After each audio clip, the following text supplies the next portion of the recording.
ሰላም ጤና ይስጥልን እጅጉን የተወደዳችሁና የተከበራችሁ ቤተሰቦቻችን እንደምን አላችሁልን? ከእናንተው ከሆነው ከአዲስ ስፖርት የዩቲዩብ ቻናላችን አዳዲስ ስፖርታዊ ጉዳዮችን ልናካፍላችሁ መጥተናል። ለተከታዮቹ ደቂቃዎች ከእናንተ ጋር ስንቆይም ከሀገር ውስጥና ከውጪ ያልተሰሙ አዳዲስ ስፖርታዊ ጉዳዮችን በዛሬ ፕሮግራማችን ላይ አካተናል። እናንተም ሐሳብ አስተያየቶቻችሁን ኮሜንት ቦክስ ላይ ያሰፈራችሁልን ከኛ ጋር እንድትቆዩ የተለመደ የአክብሮት ግብዣችን ነው። በዛሬ ፕሮግራማችን በርከት ያሉ ሐሳቦችን እናነሳለን። ትናንትና የተደረጉ ጨዋታዎች አሉ፣ እንዲሁ ደግሞ ዛሬ ሌሊት አካባቢ እንግዲህ ሊነጋጋ ሲል የተደረጉ ጨዋታዎች አሉ። በተለይ በኮንካካፍ ብራዚልና አርጀንቲና ጭምር ጨዋታቸውን አድርገዋል። ሲጠበቅ የነበረ ጨዋታ ነው የአርጀንቲናና የብራዚል ጨዋታ።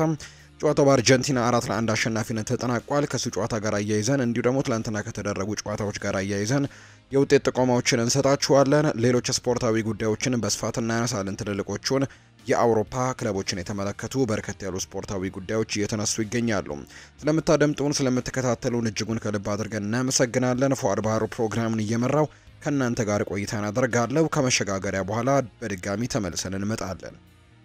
ትላንትና የተደረጉ የጨዋታ ውጤቶችን በማንሳት እንጀምር። በተለይ ደግሞ ተጠባቂ የነበረውን ጨዋታ በማስቀደም ነው የምንጀምረው። በኮንካካፍ እንግዲህ በቅርብ ሰዓት ውስጥ የተጠናቀቀ ወይም በኮሜቦል የተደረጉ የዓለም ዋንጫ ማጣሪያ ጨዋታዎች አሉ። አርጀንቲና ወደ ዓለም ዋንጫው ማለፏን አረጋግጣለች። 2026 ላይ በአሜሪካ፣ ሜክሲኮ፣ በካናዳ በሶስቱ ጥምረት በሚዘጋጀው የዓለም ዋንጫ ላይ መሳተፏን ያረጋገጠች ሌላኛዋ ብሔራዊ ቡድን ሆናለች። ከዚህ በፊት ጃፓንን ሰምተናል፣ ኒውዚላንድ፣ ከዛ በተጨማሪ ኢራን፣ እንዲሁ ደግሞ አሁን አርጀንቲና ወደ ቀጣዩ ዙር ወይም ደግሞ የዓለም ዋንጫው ተሳትፎን እያረጋገጡ ብሔራዊ ቡድኖች ሆነዋል። ትናንትና ሲጠበቅ የነበረው ጨዋታ አርጀንቲናና ብራዚል ያደረጉት ጨዋታ ነው። በኢስታዲዮ ሞኑሜንታል የተደረገ መርሃ ግብር ነው።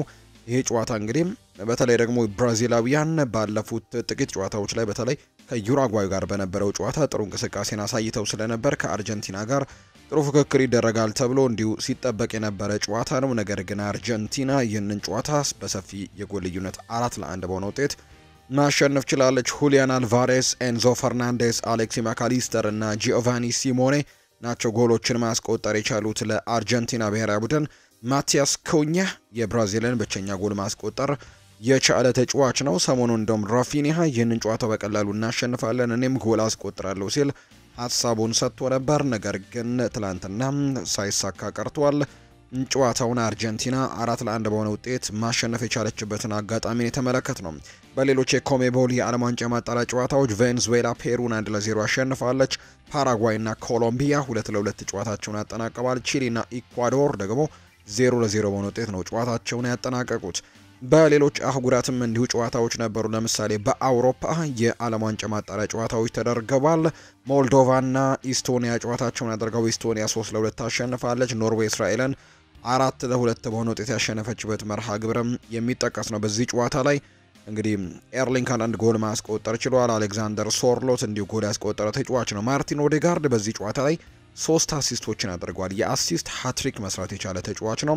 በትላንትናው ጨዋታ እንግዲህ ኖርዌይ እንድታሸንፍም ትልቁን አስተዋጽኦ ማድረግ ችሏል ማርቲን ኦዴጋርድ። ሌላኛው ካዛኪስታን ሊችተንስታይን 2-0፣ ዌልስ እና ኖርዝ ሜሴዶኒያ 1-1 ጨዋታቸውን አጠናቀዋለች። ቼክ ሪፐብሊክ ጂብራልተርን 4-0 ስታሸንፍ፣ ሞንቴኔግሮ ደግሞ ፋሮ አይስላንድን 1-0 ያሸነፈችበት መርሃ ግብር ትላንትና የተደረጉ ናቸው። በአፍሪካም የዓለም ዋንጫ ማጣሪያ ጨዋታዎች እንዲሁ ተደርገዋል። የግብጽ ብሔራዊ ቡድን ትላንትና ጨዋታውን ማድረግ ችሏል። ከሴራሊዮን ጋር ነበር ጨዋታውን ያደረገው። ግብጽ ይህንን ጨዋታ 1-0 በሆነ ውጤት ማሸነፍ የቻለችበትን አጋጣሚን የተመለከትነው። ሁለቱ ሱዳኖች ሱዳንና ሳውት ሱዳን 1-1 ጨዋታቸውን አጠናቅረዋል። ዴሞክራቲክ ሪፐብሊክ ኦፍ ኮንጎ ሞሪታኒያን 2-0 አሸንፋለች። ሴኔጋል ቶጎን 2-0 በሆነ ውጤት እንዲሁም ያሸነፈችበት መርሃ ግብር አለ። ሳውዝ አፍሪካ ቤኒንን እንዲሁ 2-0፣ ናይጄሪያና ዚምባብዌ 1-1 በሆነ ውጤት ጨዋታቸውን አጠናቀዋል። ካሜሮን ሊቢያን 3-1 አሸንፋለች። ሌላኛው ሞሮኮ ከታንዛኒያ ያደረጉት መርሃ ግብር ነው። ሞሮኮ ይህንን ጨዋታ በሜዳው ያደረገችውን በኢስታዲዮ ሙኒሲፓል ያደረገችውን መርሃ ግብር 2-0 በሆነ ውጤት ማሸነፍ ችላለች። ናይፍ አጓርድ እና ብራሂም ዲያዝ ናቸው ጎሎችን ያስቆጠሩት። ብራሂም ዲያዝ 58ኛው ደቂቃ ላይ በፍጹም ቅጣት ምት ነው ጎሉን ማስቆጠር እንዲሁ የቻለውም። ትላንትና አልጄሪያም እንዲሁ ሞዛምቢክን ገጥማ 5-1 ያሸነፈችበት መርሃ ግብር ከተደረጉ መርሃ ግብሮች መካከል የሚጠቀስ ነው። መሐመድ አሙራ 3 ግቦችን በማስቆጠር ሃትሪክ መስራት የቻለ ተጫዋች ያደርገዋል። በዚህ ጨዋታ ላይ አልጄሪያ 5-1 በሆነ ውጤት ነው ጨዋታዋን ማሸነፍ የቻለችው። ሊቨርፑልን የተመለከቱ መረጃዎችን እናንሳ። ጄሚ ካራገር ይናገራል። እንደ ሀገር ውስጥ ተጫዋች ትሬንት አሌክዛንደር አርኖልድ 20 ዓመታት ቆይቷል። በነጻነት የመልቀቅ ስሜት ቢኖረው ጥሩ ነው ብያስ አላምንም። የሊቨርፑል ደጋፊዎች እንደዚህ እንዲሰማቸው ዋስትና ሰጣለሁ። ሊቨርፑልን መልቀቅ እንደ ሀገር ውስጥ ተጫዋች ከባድ ይመስለኛል ሲልም የተናገረው። እንግዲህ ቨርጂል ቫን ዳይክ አሁን ላይ ኮንትራቱን ሊያራዝም እንደሚችልም የሚያሳዩ ዘገባዎች እየወጡ ነው። ነገር ግን ትሬንት አሌክዛንደር አርኖልድ ወደ ሪያል ማድሪድ መሄዱ እርግጥ ሆኗል፣ ወይም ደግሞ ተጫዋቹ ከሪያል ማድሪድ ጋር እስከ ስምምነት ደርሷል። በቀጣይ ዓመት በሪያል ማድሪድ ማሊያ እንደምንመለከተው አሁን ላይ በእርግጠኝነት እየተነገረም ይገኛል። በተለይ በኋላ ከሪያል ማድሪድ መረጃዎች ጋር ስናነሳ በስፋት እናነሳዋለን የትሬንትን ጉዳይ። ነገር ግን ትሬንት አሌክዛንደር አርኖልድ ከሪያል ማድሪድ ጋር ከስምምነት ደርሷል። በቀጣይ የሪያል ማድሪድ ተጫዋች እንደሚሆንም የተረጋገጠው። ጁድ ቤሊንጋም ደግሞ በዚህ ዝውውር ላይ ትልቁን አስተዋጽኦ ያደረገ ተጫዋች እንደሆነ እየተገለጸ ነው። የቅርብ ጓደኛው እንደሆነ ይታወቃል። ጁድ ቤሊንጋም የሪያል ማድሪድን ነገሮች በስፋት ለትሬንት አሌክዛንደር አርኖልድ እንዳብራራለትና ትሬንትንም እንዲሳብ እንዳደረገው ጭምር የሚያሳዩ መረጃዎች እየወጡ ነው። ስለዚህ አሁን ሊቨርፑል ትሬንት አሌክዛንደር አርኖልድን መተካት ይጠበቅበታል ተብሎ ይታሰባል። ሌላኛው የቨርጂል ቫን ዳይክ እና የሞሐመድ ሳላ ኮንትራትን ደግሞ ማራዘም ይጠበቅበታል ተብሎ ይታሰባል። ከትሬንት በተለየ ቨርጂል ቫን ዳይክ እና ሞሐመድ ሳላ አዲስ ኮንትራት ይፈርማሉ የሚል ተስፋ ነው አሁን ላይ በሊቨርፑል ቤት ያለው። ከሁለቱም ጋር ድርድር በመካሄድ ላይ እንደሚገኝ ዘገባዎች ይጠቁማሉ። ሊቨርፑል የቨርጂል ቫን ዳይክን ኮንትራት ለማራዘም እየገፉ ነው። እናም ከስምምነት እንደሚደርሱም እርግጠኞች እንደሆኑ ነው ፋብሪዚዮ ሮማኖ በዩቲዩብ ቻናሉ ላይ ሀሳቡን የሰጠው። ሌላኛው ከሊቨርፑል ጋር የምናነሳው ጉዳይ የዋተሮ ኤንዶን ጉዳይ ነው። በቅርብ ጊዜ ውስጥ አርኔ ስሎት በዚህ የውድድር ዘመን ያደረኩት ነገር በጣም አስደናቂና ለቡድኑ በጣም ጠቃሚ እንደሆነ ነግሮኛል። ምክንያቱም ብዙ የመጫወቻ እድል ባይኖረኝም በሜዳ ውስጥ ግን ስጫወት ሁልጊዜም 100% ለመርዳት እሞክራለሁ። አሰልጣኙን ለዚህ ነገር በጣም አመሰግናለሁ ሲልም ጭምር ነው ዋተሮ ኤንዶ ሀሳቡን የተናገረው። አርሰናልን የተመለከቱ መረጃዎችን እናንሳ። አርሰናል የ20 ዓመቱን የሌስተር ሲቲውን ተጫዋች ቢላል ኤልኩኑስን ለማስፈረም ፍላጎት አሳይቷል። ሌስተር ሲቲ በዚህ ዓመት ከሊጉ የሚወርድ ከሆነ ሌስተር ሳይፈልግ ተጫዋቾቹን ለመልቀቅ እንደሚገደድ ታውቋል። ምክንያቱም ትልልቅ ተጫዋቾች በፕሪሚየር ሊጉ መቆየትን ይመርጣሉ። ከነዛ መካከል አንደኛው ቢላል ኤልኩኑስ ነው። ይህንን ተጫዋች ደግሞ አርሰናል እንደሚፈልገው ነው መረጃዎች እየወጡ የሚገኙት። ጆርጂኒዮ ወደ ፍላሚንጎ ከተዘዋወረ በቡድኑ ውስጥ ከፍተኛ ተከፋይ ተጫዋች ይሆናል። ጆርጂኒዮ በ3 ዓመታት ውስጥም 13 ሚሊዮን ዩሮ የሚጠጋ ጥያቄ ቀርቦለታል። ይህም በአመት 4.3 ሚሊዮን ዩሮ ያገኛል እንደማለት ነው። ቡካዮ ሳካ ወደ ሜዳ ሊመለስ ነው። ቡካዮ ሳካ አርሰናል በዝግ ስቴዲየም ለመጫወት የወሰነበትን የወዳጅነት ጨዋታ እንደሚጫወት ዘገባዎች እያሰፈሩ ይገኛሉ። በቀጣይ እንግዲህ ቡካዮ ሳካ ለአርሰናል ግልጋሎቱን ይሰጣል ተብሎ ነው የሚጠበቀው። ማንቸስተር ዩናይትድን ደግሞ እንመልከት። ፍራንቸስኮ ትሪንካው እንግዲህ ከማንቸስተር ዩናይትድ ጋር ከሚመለከቷቸው አማራጮች መካከል አንዱ ሆኗል። ማንቸስተር ዩናይትድ በክረምቱ የዝውውር መስኮት የተለያዩ የፊት መስመር ተጫዋቾችን ይመለከታል ተብሎ ይታሰባል። ከሰሞኑ የተለያዩ የመረጃ ምንጮች የሊዝበኑን የፊት መስመር ተጫዋች ትሪንካውን ከማንቸስተር ዩናይትድ ጋር ሲያያይዙት ሰንበትበት ብለዋል። ሆኖም ግን ስለ ማንቸስተር ዩናይትድ ትክክለኛ የሆኑ የመረጃ ምንጮችን በማውጣት የሚታወቀው ክሪስ ዊለር የመረጃ እውነት እንደሆነና ማንቸስተር ዩናይትድ የ25 ዓመቱን የፊት መስመር ተጫዋች ፍራንቼስኮ ትሪንካውን እንደ አማራጭ እንደሚመለከተው በዘገባው ላይ አስፍሯል። ተጫዋቹ በሩበን አሞሪም ስር መስራቱም የሚታወስ ነው። ማንቸስተር ዩናይትድ ከአካዳሚ ተጫዋቾችን በመሸጥ ጠቀም ያለ ገንዘብ እንደሚያገኙ እርግጥ ነው። ሆኖም ግን እንደ ኮቢ ማይኖና አሊሃንድሮ ጋርናቾ ያሉ ተጫዋቾች ግን ያስፈልጉኛል ብሏል። አሰልጣኝ ሩበን አሞሪም ነው ይህንን ሀሳብ የሰጠው። ዩናይትዶች ሃሪ ማጓየርን ለመሸጥም ሊያስቡ እንደሚችሉ እየተነገረ ነው። ማንቸስተር ዩናይትድ በመጪው የክረምት ተጫዋቾች የዝውውር መስኮት ሃሪ ማጓየርን ለመልቀቅ ፈቃደኛ ሊሆን እንደሚችል ዘገባዎች ያሳያሉ። ይህም እንግዲህ የሆነበት ምክንያት የተጫዋቹ ዕድሜ መግፋት በቀጣይ አቋሙ ላይ ጥርጣሬ እንዲፈጠር ማስቻሉ ነው እንደሆነ ነው እየተነገረ የሚገኘው። በዚህ ምክንያት ማንቸስተር ዩናይትድ የተጫዋቹን ውል ከማራዘም ይልቅ አዲስ ወጣት ተጫዋችን ማስፈረም ላይም ትኩረት ማድረጉ ነው የሚነገረው። በዚህም የቶፊዎቹን የመሃል ተከላካይ የኤቨርተኑ ጃራርድ ብሬዝቫይተን ዋነኛ ኢላማ ሆኖ መቅረቡ ይነገራል። የ31 ዓመት ተከላካይ ሃሪ ማጓየር ከወራት በፊት በማንቸስተር ዩናይትድ ቤት ለተጨማሪ 1 ዓመት ለማራዘም ከስምምነት መድረሱ የሚታወስ ነው ብሎናል ቲም ቶክ በመረጃው። ማንቸስተር ዩናይትድ ለልምምድ ማዕከሉ ካሪንግተን መጠነ ሰፊ የሆነ ማሻሻያ እያደረገለት እንደሚገኝ ይታወቃል። ካሪንግተን እየተደረገለት የሚገኘው ማሻሻያ በፈረንጆቹ ሐምሌ 21 ተጠናቆ በአዲስ መልኩም ስራውን እንደሚቀጥል ይጠበቃል። አሁን ላይ የወጣው የማንቸስተር ኢቭኒንግ ኒውስ ዘገባ ማንቸስተር ዩናይትዶች ከልምምድ ማዕከሉ መልሶ ግንባታ በኋላ የስያሜ መብቱን ለትልቅ ድርጅት አሳልፎ ለመሸጥም ውጥን እንደያዘ ያመለከተ ሆኗል። በዚህም በርካታ ድርጅቶች ከወዲሁ የስያሜ መብቱን ለማግኘትም ለማንቸስተር ዩናይትድ ባለስልጣናት ጋር ድርድር መጀመራቸው ተሰምቷል። ዩናይትድ ለልምምድ ማዕከሉ ማሻሻያ በአጠቃላይ እስከ 50 ሚሊዮን ፓውንድ ወጪ እንደሚያደርግም ነው የተገለጸው። በኮቢ ማይኖ ኮንትራት ዙሪያ ጥሩ በራስ መተማመን እንዳለ ይገለጻል። በ19 ዓመቱ የመሃል ሜዳ ተጫዋች ኮቢ ማይኖ ኮንትራት ዙሪያ ንግግሮች አሁንም እንደቀጠሉ ናቸው። ማንቸስተር ዩናይትድ የተጫዋቹን ውል ለማራዘም በንቃት እየተንቀሳቀሰ የሚገኝ ሲሆን ኮቢ ማይኖም ከማንቸስተር ዩናይትድ ጋር ከስምምነት እንደሚደርስና ውሉን በቅርቡ እንደሚያራዝምም ጥሩ በራስ መተማመን አለ ብሏል ዘገባው። ስለ እኔ የፈለጋችሁትን በሉ፣ እኔ ግን አላየውም ብሏል አንድሬ ኦናና። ካሜሮናዊው የማንቸስተር ዩናይትድ ግብ ጠባቂ አንድሬ ኦናና በማህበራዊ ሚዲያ ስለሚነሱና ስለሚጻፉ ነገሮች ግድ እንደማይሰጠው ነው የሚገልጸው። ስለ እኔ የምትፈልጉትን ነገር መናገር ትችላላችሁ፣ ምንም ችግር የለውም፣ ምክንያቱም እኔ ማህበራዊ ሚዲያ ላይ የለሁም ሲል ነው ኦናና አስተያየቱን የተናገረው። አንድሬ ኦናና ካሜሮን ከሊቢያ ጋር ባደረገችው የዓለም ዋንጫ ማጣሪያ ጨዋታ ለብሔራዊ ቡድኑ ግልጋሎቱን ሰጥቷል። አይደን ሄቨን እና ኮቢ ማይኖ በዚህ ሳምንት መደበኛ የቡድን ልምምድ ላይ ይሳተፋሉ ተብሎ ይጠበቃል። ሁለቱ የማንቸስተር ዩናይትድ ተጫዋቾች አይደን ሄቨን እና ኮቢ ማይኖ በዚህ ሳምንት ወደ መደበኛ የቡድን ልምምድ ሊመለሱ የሚችሉበት እድል ሰፊ እንደሆነ ተነግሯል።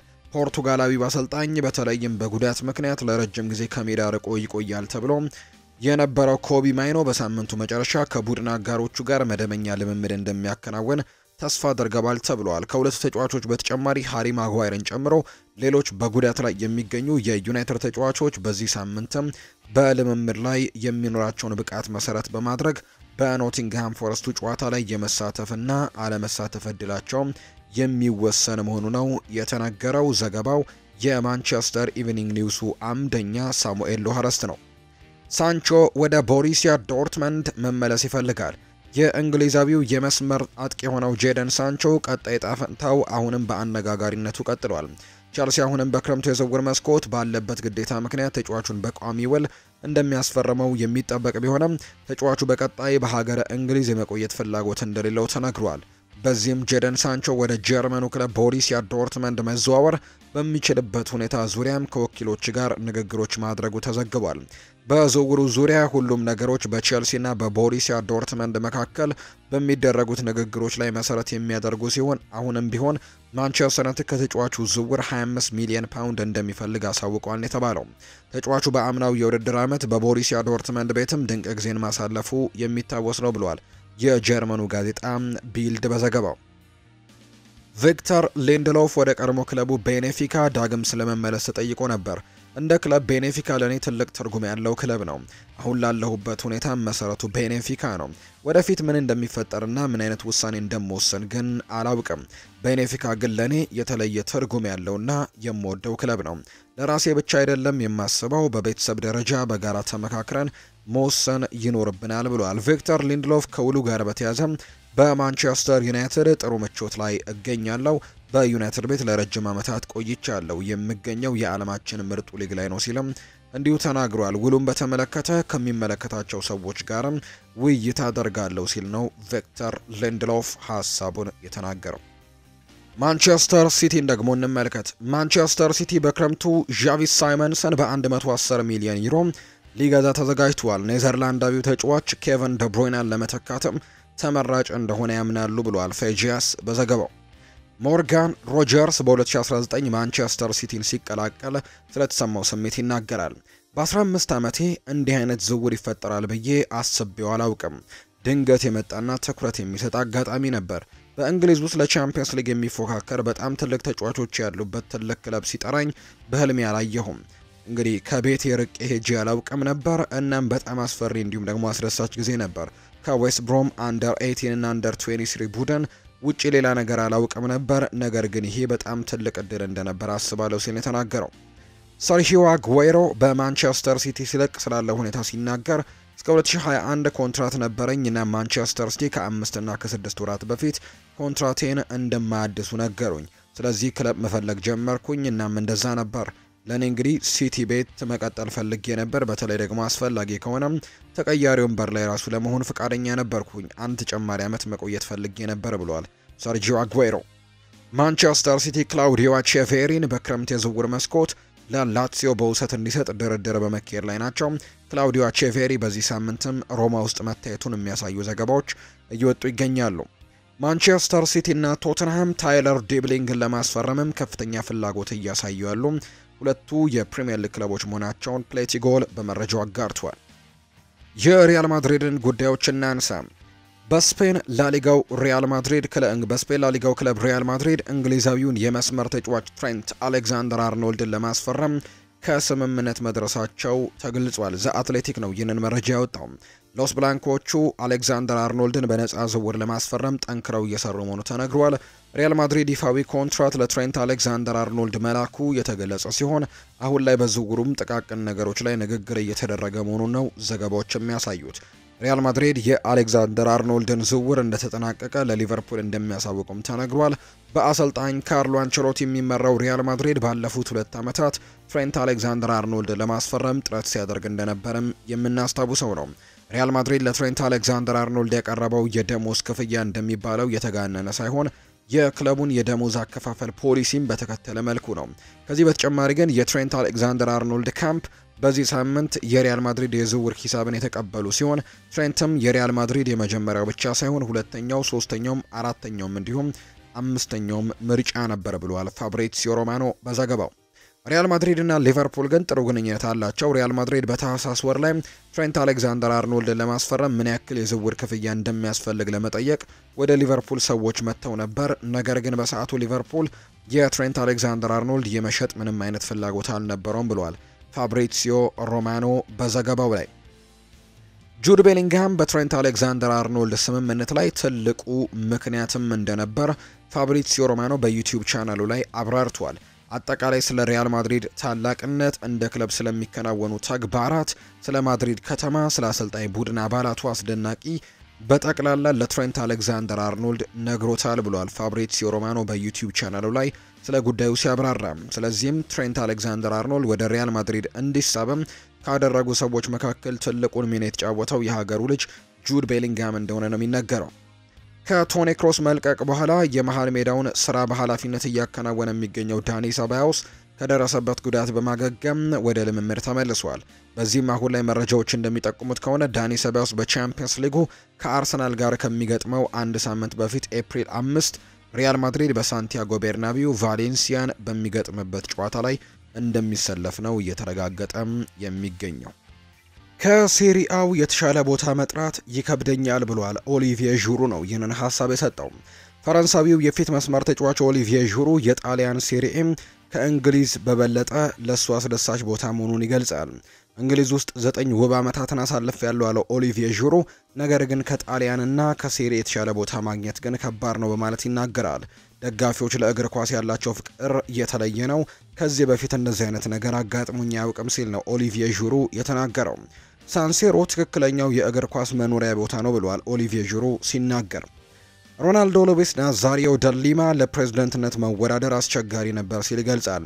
የቀድሞ የብራዚልና የሪያል ማድሪድ ታሪካዊ ተጫዋች ሮናልዶ ሉዊስ ናዛሪዮ ደሊማ ለሀገሪቱ ፌዴሬሽን ፕሬዝዳንትነት ምርጫ መወዳደር አስቸጋሪ እንደነበር ገልጿል። ሮናልዶ ናዛሪዮ በሀገሩ ብራዚል እግር ኳስ ፌዴሬሽን ፕሬዝዳንት ምርጫ እንደሚሳተፍ ከገለጸ በኋላ ድጋፍ በማጣቱ ራሱን ማግለሉ ይታወሳል።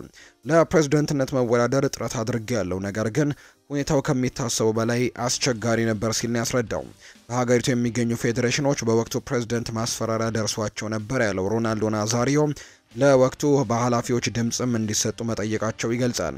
ፌዴሬሽኑ ለኛ ድምጽ ካልሰጣችሁ እስከምንለቅም የቀጣይ ወራት ገንዘብ ድጋፍ አታገኙም ተብለውም ነበር ሲል አክሎ ተናግሯል። የብራዚል እግር ኳስ ፌዴሬሽን ፕሬዝዳንት ምርጫ ሲካሄድ የወቅቱ ፕሬዝዳንት ኤድናልዶ ሮድሪጌስ በድጋሚ ማሸነፋቸው ነው የተረጋገጠው። ዓላማችን ሁሉንም ዋንጫዎች ማሸነፍ ነው ብሏል ዳኒ ኦልሞ። የባርሴሎናው የመሃል ሜዳ ተጫዋች የሆነው ዳኒ ኦልሞ ቡድናቸው በሁሉም ዋንጫዎች የመፎካከር አቅም እንዳለው ገልጿል። ዓላማችን ሁሉንም ዋንጫዎች ማሸነፍ ነው ያለው ዳኒ ኦልሞ በሁሉም ውድድሮች መፎካከር የሚችል ስብስብ አለን ሲልም ነው የተናገረው። ቻምፒየንስ ሊግ ፍጻሜ እንግዲህ ከሪያል ማድሪድ ጋር የሚደርሰን ከሆነ ጥሩ ጨዋታ ይሆናል ሲልም ነው ዳኒ ኦልሞ ጨምሮ እንዲሁ የተናገረው። ኢራን ለዓለም ዋንጫ ማለፏን አረጋገጠች። ለቀጣዩ የ2026 የአሜሪካ፣ ሜክሲኮና ካናዳ ዓለም ዋንጫ ውድድር ማለፏን ያረጋገጠችው ሶስተኛ ሀገር ሆናለች። ኢራን ከኡዝቤኪስታን ጋር ያደረገችውን ጨዋታ በአቻ ውጤት ማጠናቀቋን ተከትሎ ነጥቧን 20 በማድረስም ለዓለም ዋንጫው ማለፏን አረጋግጣለች። ይህንን ተከትሎ እንግዲህ ኢራን ከጃፓንና ከኒውዚላንድ በመቀጠል የዓለም ዋንጫ ትኬትን መቁረጥ የቻለች ሶስተኛው ሀገር ሆናለች። አርጀንቲና ትላንትና አረጋግጣለች። ኢራን በተከታታይ ለአራተኛ ጊዜ ነው ለዓለም ዋንጫ ውድድር ማለፏን እንዲሁ አሁን ላይ ማረጋገጥ የቻለች ሀገር እንዲሁ መሆን የቻለችው። ሌላኛው የምናነሳው ጉዳይ ደግሞ ዳንኤል ሙሎዝን ለማስፈረም የሚፈልጉ የፕሪሚየር ሊግ ክለብ ኮሎምቢያዊው ተከላካይ ከክሪስታል ፓላስ ጋር ጥሩ የውድድር ዘመንን እያሳለፈ ነው። ማንቸስተር ሲቲም የቀይ መስመር ተከላካዩን በመጪው የክረምት የተጫዋቾች የዝውውር መስኮት ወደ ቡድናቸው ለመጨመር በማሰብ በድጋሚ ፍላጎት ማሳየት ጀምረዋል። ካይል ዎከር ወደ ኤሲ ሚላን በመሄዱ በቀይ መስመር በኩል ክፍተት እንግዲህ ጥሏል። እናም ፔፕ ጓርዲዮላ የተከላካይ መስመሩንም አሁን ላይ እንግዲህ ለማጠናከር አስተማማኝ አማራጭ እየፈለገ ነው። ቴጂያስ እንደዘገበው ሙኖዝ በፕሪሚየር ሊጉ ባሳዩ አስደናቂ ብቃት በአሁኑ ክረምት የእንግሊዝ ሻምፒዮናው ማራኪ አማራጭ ሆኗል። በጃንዋሪ 2024 ከጌንክ በ10 ሚሊዮን ዩሮ ወደ ሴልኸርስት ፓርክ የመጣው ኮሎምቢያዊው በእንግሊዝ የመጀመሪያ ውድድር ዘመኑ ጠንካራ እንቅስቃሴን አሳይቷል። የማጥቃት ብቃቱ ከመከላከል ጥንካሬው ጋር ተዳምሮ በፓላስ ቡድን ውስጥም ቁልፍ አካል አድርጎታል። በዘንድሮው የውድድር ዘመን ባደረጋቸው 23 ጨዋታዎችም 3 ጎሎችን አስቆጥሮ 4 ለጎል የሆኑ ኳሶችን አመቻችቶ አቀብሏል። ይህም በመከላከልና በማጥቃት ላይ ያለውን ተጽዕኖ የሚያንጸባርቅ ነው። ጋርዲዮላ የሙኖዝ የአጨዋወት ዘይቤም ለሱ ጥሩ መገለጫ እንደሆነ ያምናል። ሁለገብነቱና የአካላዊ ጥንካሬው ለፔፕ ጓርዲዮላ ጥሩ አማራጭ ያደርገዋል።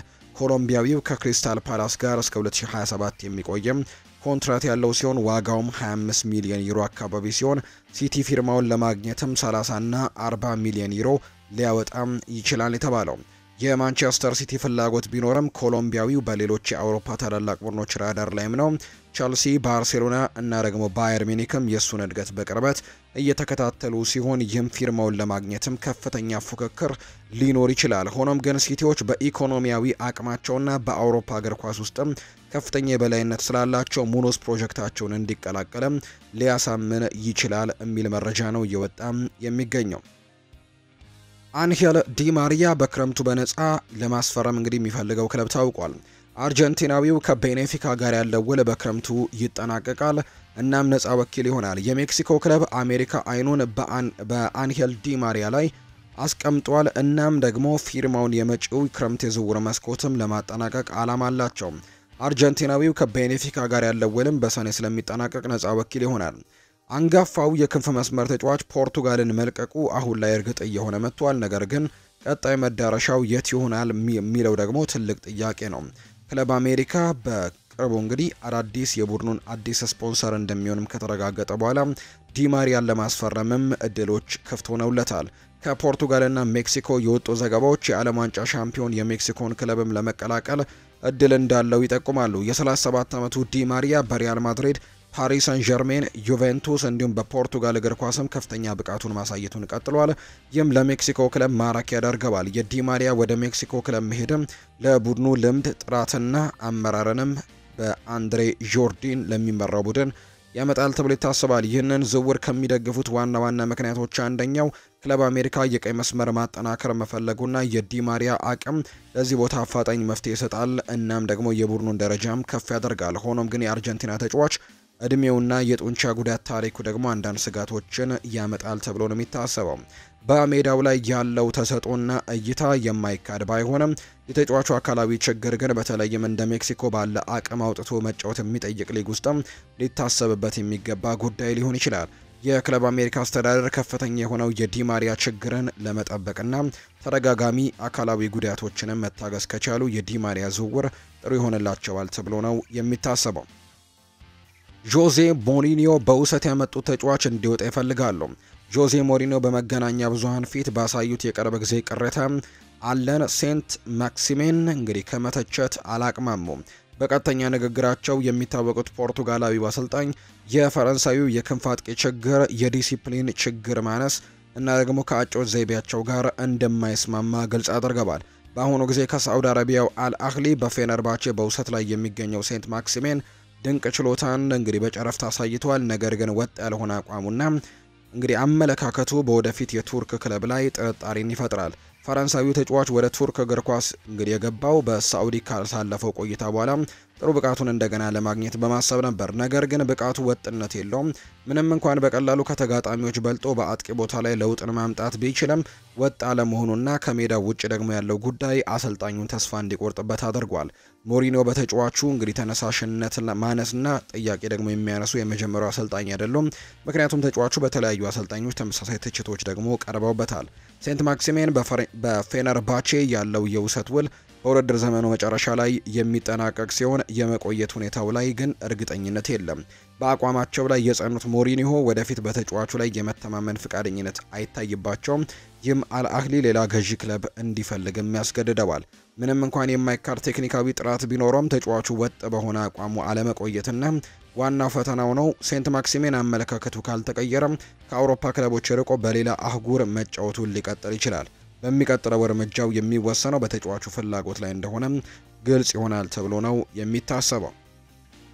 ኢንተር ሚላን አማካዩን ከናፖሊ ማስፈረም ይፈልጋል። ከዚህ ሲዝን የናፖሊ ኮከብ ተጫዋቾች አንዱ በክረምት ኢንተር ሚላን ሊፈርም ይችላል። ስኮት ማክቶሚኔ በዚህ ውድድር ዘመን ለናፖሊ ቁልፍ ከሆኑ ተጫዋቾች አንደኛው ሆኗል። እናም ደግሞ የዘንድሮ ብቃቱ በሌላኛው የጣሊያን ክለብ ኢንተር ሚላንም ሳይስተዋል አልቀረም። ኔራ ዙሪዎቹ የመሃል ሜዳ ማጠናከሪያዎችን ፍላጋ ላይ ሲገኙ ናፖሊ ቡድን ውስጥ ወሳኝ ተጫዋች የሆነው ስኮት ማክቶሚኔ እንግዲህ ይህንን ተጫዋች ላይ አይናቸውን ጥለዋል። ማክቶሚኔ በመከላከልም ሆነ በማጥቃት ብቃቱ በናፖሊ ውስጥም ካሉ ተጫዋቾች መካከል አንዱ እንደሆነ አስችሎታል። ስለሆነም ኢንተር ሚላን ማክቶሚኔን በክረምቱ መውሰድ ይፈልጋሉ። ወደ ሲሪኤው ከመጣ በኋላ የቀድሞ የማንቸስተር ዩናይትድ ተጫዋች በዚህ ዓመትም በአጠቃላይ ከመሃል ሜዳው እየተነሳ 7 ጎሎችን በማስቆጠር 4 ደግሞ ለጎል የሆኑ ኳሶችን አሲስት ማድረግ ችሏል። ሁለገብ ብቃቱ በመሃል ሜዳ ላይ ብዙ ሚናዎችን እንዲወጥ የሚያደርገው ሲሆን ይህ ባህሪው ደግሞ የኢንተርን ፍላጎት እንዲያድርበት አድርጓል። ለሲሞኔ ኢንዛጊ የሚመራ ቡድን ስኮት ማክቶሚኔ ለቡድኑ ሚዛንና የማጥቃት አማራጭንም ለማስፋት ጥሩ ማጠናከሪያ አድርገውም ይመለከቱታል። ማክቶሚኔ የኢንተር አጨዋወት ዘይቤውን የሚያሟላ ነው። ናፖሊ ስኮትላንዳዊውን በቡድናቸው ውስጥ ያለውን ጠቀሜታ በማስገንዘብ በቀላሉ ሊለቅ አይችሉም። የናፖሊ ቦርድም ስኮት ማክቶሚኔን በፕሮጀክታቸው ውስጥም እንደ ቁልፍ ተጫዋች ይቆጥሩታል። ሆኖም ግን የኢንተር ፍላጎት ጠንካራ ነው። እናም ደግሞ ሁሉም ነገር የሚጠቁመው በመጪዎቹ ወራት ዝውውሩን ለማሳካት እንደሚጥሩ ነው። የሴሪያው ሻምፒዮን ለመሆን የሚደረገው ፍልሚያ ለዝውውር እድሉ የበለጠ ውጥረትን ሊጨምር ይችላል። ሁለት በሴሪያው ሻምፒዮንነት የሚፎካከሩ ቡድኖች ቁልፍ ተጫዋቾቻቸውን ለቀጥታ ተቀናቃኛቸው መሸጥ አደገኛ ስትራቴጂ ቢሆንም ኢንተር ሚላን ግን ለመሞከር ፍቃደኛ ይመስላል ነው እየተባለ የሚገኘው። ያያ ቱሬ በግንቦት 1983 በአይቮሪ ኮስት ባኳምቤ ተወለደ። ቱሬ ገና ከልጅነቱ ጀምሮ ለኳስ ያለው ፍቅር እንግዲህ እንደነበረው አሳይቷል። በቻለው ጊዜ በአካባቢው ጎዳናዎች ይጫወት ነበር። ቱሬ በጨዋታ እንግዲህ ቤተሰብ ውስጥ ያደገ ሲሆን እግር ኳስ ቤተሰቡ ከተጋረጠባቸው ድህነትና ከችግር ያመለጠው እግር ኳስ ነው። ዋነኛው እንግዲህ ሰው ወንድሙ ኮሎ ቱሬ እና ኢብራሂም ቱሬ ሲሆኑ እነሱም የፕሮፌሽናል እግር ኳስ ስራም ነበራቸው። ቱሬ እንግዲህ አጥባቂ ሙስሊም ነው። እናም ደግሞ ስለ እምነቱ በህይወት ውስጥ ስላለው ጠቀሜታ በስፋት ይናገራል። ቱሬ የእግር ኳስ ህይወቱን የጀመረው በአይቮሪ ኮስት ክለብ ሚኒማስ በተባለ ቡድን በ12 ዓመቱ ሲሆን እንደ አውሮፓውያኑ አቆጣጠር በ2001 ከክለቡ ጋርም እንግዲህ የአይቮሪያን ሊግ ዋንጫን አንስቷል። ቱሬ ያልተለመደ አካላዊ ጥንካሬ፣ ቴክኒካል ክህሎቱና የተሟላ አማካይ ነበር። ቱሬ እያደገ ሲሄድ የእግር ኳስ ተሰጥኦ ይበልጥ ግልጽ እየሆነ መጣ። በልጅነቱ ለሀገር ውስጥ ቡድኖች መጫወት የጀመረ ሲሆን በፍጥነትም ለየት ያለ ተጫዋች መሆን ማሳየት ቻለ። በዚህ ወቅት ነበር በአቢጃን የስልጠና ማዕከል በማዘጋጀት ላይ የነበረው የቀድሞ የፈረንሳይ እግር ኳስ ተጫዋች የዣን ማርክ ጊሎውን ትኩረት የሳበው። በአይቮሪ ኮስት ውስጥ ለአካባቢ ቡድኖች ከተጫወተ በኋላ ያያ ቱሬ የቤልጅየም ክለብ ቤቨርን የሚከታተለው ሰው ተገኘ። ቱሬ በ2001 ቡድኑን ለመቀላቀልም ወደ ቤልጅየም በማቅናት በሜዳ ላይ ችሎታውን በፍጥነት ለዓለም ማሳየት ቻለ። ቱሬ ወጣት ቢሆንም የቡድኑ ቁልፍ ተጫዋች በመሆን በመጀመሪያው የውድድር ዘመን በዚህ በቤልጂየም ሊግም አራተኛ ደረጃን እንዲይዝ መርዳት ችሏል። የቱሬ አጫውት በአውሮፓ ውስጥ የሌሎች ቡድኖችን አይን መሳብ ቻለ። እንደ አውሮፓውያኑ አቆጣጠር በ2003 በአርሰን ቬንገር ተፈላጊ ሆነ፣ ነገር ግን በዋጋ ስምምነት ምክንያት ዝውውሩ ቀረ። ቱሬ ወደ ኦሎምፒያኮስ ተዘዋወረ። በኦሎምፒያኮስ ያሳለፈው ጊዜ የተሳካ ሲሆን ቡድኑ የግሪክ ዋንጫንና የግሪክም ሊግ እንዲያሸንፍም መርዳት የቻለ የሱ ትርኢትም በአውሮፓ ውስጥ ካሉ ትልልቅ ክለቦችም ሰፋ ያለ ትኩረትን መሰጠት ቻለ። በ2006-2007 በፈረንሳዩ ሞናኮ ጋርም ተፈራረመ። ሞናኮ ውስጥም በነበረበት ጊዜም ቱሬ በሜዳው ላይ ማስደነቁን ቀጥሏል። ቡድኑ በመጀመሪያው የውድድር ዘመን የፍሬንች ሊግን እንዲያሸንፍም መርዳት ችሏል። ሞናኮ ቱሬን ከ3 ስኬታማ የውድድር ዘመናት በኋላ በሞናኮ ውስጥም ትልቅ አቅም ማሳየት ችሎ ነበርና ብዙ ክለቦች እሱን ለማስፈረም ሞከሩ። ባርሳ በ2007 እሱን ለማስፈረም ወስኗል። በ2007 ባርሴሎና ጋር የተፈራረመ ሲሆን በባርሴሎና ቱሬ የቡድኑ ቁልፍ ተጫዋች ሆኖ ባርሴሎና በ2009 በአውሮፓ ቻምፒየንስ ሊግም እንዲያሸንፍ መርዳት ችሏል። ከአመታት በኋላ ቱሬን ለማስፈረም አንድ ቡድን መንቀሳቀስ ጀመረ። እሱም ማንቸስተር ሲቲ ነበር። በ2010 ቱሬ ማንቸስተር ሲቲን ተቀላቀለ። ከክለቡ ጋርም ድንቅና ተጽዕኖ ፈጣሪ ፈራሚዎች አንዱ መሆን ችሏል። በመሃል ሜዳ ታይቶ የማይታወቅ ስኬት እንዲጎናጸፍ ማድረጋቸው ቱሬ በማንቸስተር ሲቲ 3 የፕሪሚየር ሊግ ዋንጫዎችን 2011-12፣ 13-14 እና 17-18ን አንድ የኤፍኤ ካፕ ዋንጫ 2011 እና 2 የሊግ ዋንጫዎችን እንዲያሸንፍ መርዳት ችሏል። የመሃል ሜዳ ዲናሞም እንግዲህ ቱሬ ከመሃል ሜዳ ባደረጋቸው ኃይለኛ ከሚባሉ ሩጫዎች ወሳኝ ግቦችን በማስቆጠር ብቃቱና በአመራር ባህሪውም ታዋቂ ሆኗል። ከዳቪድ ሲልቫና ሰርሂዮ አጉዌሮ ጋርም የነበረው አጋርነት የሲቲ የማጥቃት ችሎታን አስኳል ሆኖታል። ቱሬ በማንቸስተር ሲቲ በነበረበት ጊዜ 4 ጊዜ የአፍሪካ የአመቱ ምርጥ እግር ኳስ ተጫዋች ተብሎም ተሸልሟል። በሜዳው ላይ ችሎታውን በማሳየቱና ቡድኑ የእንግሊዝ ፕሪሚየር ሊግንም በተለያዩ አጋጣሚዎችም እንዲያሸንፍ መርዳት ችሏል። እንደ አውሮፓውያኑ 2018 ወደ ኦሎምፒያኮስ ተመለሰ። ኦሎምፒያኮስ አጭር ቆይታን ካደረገ በኋላ ቱሬ በ2019 ኦሎምፒያኮስን ለቆ ወደ ቻይናው ክለብም አመራ። የእግር ኳስ ህይወቱንም በዛው አጠናቋል። ቱሬ ለመጨረሻ ክለቡ በ14 ጨዋታዎች 2 ጎሎችን አስቆጥሮ ለቡድኑም የቻይና ሊግን እንዲያሸንፍ መርዳት ችሏል። በመጨረሻም ከሙያ እግር ኳስም ጡረታ መውጣቱን ለደጋፊዎች አሳውቋል። ዛሬ ያያ ቱሬ በዓለም ላይ ካሉ ምርጥ የእግር ኳስ ተጫዋች አንዱ ተደርጎ የሚወሰድ ሲሆን ስራው በዓለም ዙሪያ ያሉ ብዙ ወጣት እግር ኳስ ተጫዋቾችንም አነሳስቷል።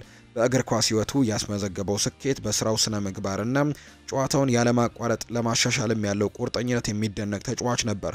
ያያ ቱሬ ድንቅ ስራ በትውልዱ ከታላላቅ አማካዮችም አንዱና የምንጊዜውም ተጽዕኖ ፈጣሪ ከሆኑ የአፍሪካ እግር ኳስ ተጫዋቾችም አንዱ እንደሆነ አስመስክሯል። ቱሬ በተጫዋችነት ካገለገለ በኋላ እውቀቱንና ልምዱን ለቀጣዩ የእግር ኳስ ተጫዋቾች ለማስተላለፍም በማሰብ ወደ አሰልጣኝነት ስራም መግባቱ ነው እየተገለጸ የሚገኘው። የተወደዳችሁና የተከበራችሁ ቤተሰቦቻችን ለዛሬ ያዝንላችሁ አዳዲስ ስፖርታዊ ጉዳዮቻችን እነዚህን ይመስላሉ።